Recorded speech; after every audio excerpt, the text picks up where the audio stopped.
শ্রাবণের এক দুপুর, মেঘে ঢাকা আকাশ যেন সারাদিন গুমোট অভিমান করে আছে। গ্রামের মাটির রাস্তাগুলো কাদা মাখা, পুকুর পাড়ে জল উপচে পড়ছে, তালগাছগুলো মাথা দোলাচ্ছে দমকা হাওয়ায়। এক কোণে দাঁড়িয়ে আছে একটি ছোট্ট কুঁড়ে ঘর, চালা থেকে টুপটাপ করে বৃষ্টির জল পড়ছে। এই ঘরেই থাকে বুড়ি দয়াময়ী, কারো মা, কারো ঠাম্মি, কারো ছেলেবেলার গল্পের চরিত্র।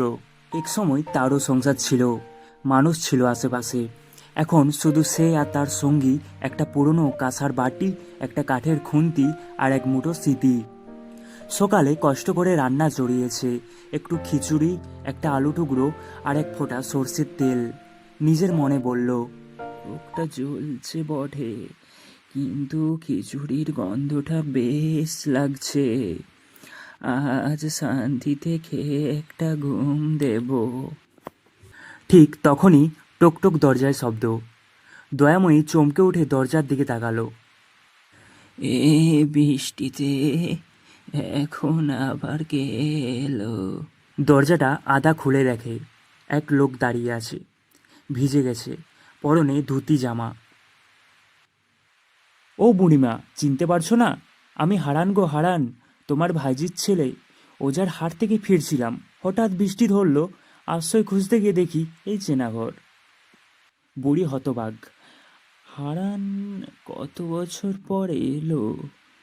ছোটবেলায় এই ছেলেটা কি দুষ্টু ছিল, কিন্তু এই বৃষ্টির দিনে এখন। বুড়ির মনের ভেতর একটা দ্বন্দ্ব শুরু হলো। এই বয়সে, এই দুর্বস্থায় একটু খিচুড়ি সিদ্ধ হয়েছে, সেটাও ভাগ করে দিতে হবে। তবু বাংলার রক্তে মিশে আছে অতিথিয়তা। দয়াময়ী বলল, ভিজেছ তো খুব, চুপচাপ ভেতরে আয়, আগুনটা ধরিয়ে রাখছি, কাপড়টা শুকোতে দে ওখানে। হারান ভিতরে এসে চুলার পাশে বসলো। বৃষ্টির শব্দ আর কাঁঠাল পাতার ঝরঝর ধ্বনির মাঝে একটু উষ্ণতা ফিরে এলো ঘরে। খিচুড়ি আবার বসাতে হলো। বুড়ি তার শেষ চালটা বেছে নিল, একটু ডাল, এক টুকরো শুকনো লঙ্কা।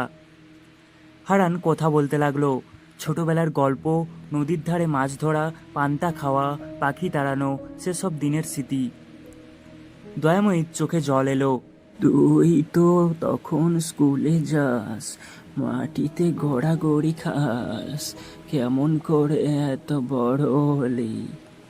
হারান হেসে বলল, তুমি আছো বলে এতদিন পরেও এই পথ চিনতে পারি বুড়িমা। বৃষ্টি তখনও থামে না, কিন্তু ঘরের ভেতর যেন একরকম উষ্ণতা ছড়িয়ে পড়েছে। খিচুড়ি সিদ্ধ হয়, ধোয়া উঠতে থাকে পাতিল থেকে। বুড়ি আর হারান মাটিতে শালপাতার ওপর বসে খায়, মুখে সরল তৃপ্তি, চোখে স্বস্তি। খাওয়ার শেষে বুড়ি বলে, আজকের দিনে খাওয়ার কথা ছিল একা, কিন্তু ভাগ করে খেলাম, মনটা কিন্তু খুশি হয়ে গেল রে হারান। খাওয়ার পর হারান আর দয়াময়ী গল্প করছিল। ও বুড়িমা, জল যে থামাচ্ছেই না, কিভাবে বাড়ি যাব? একটু বসে যা, জলটা তো প্রায় কমেই এসছে, তারপর না হয় বাড়ি যাবি।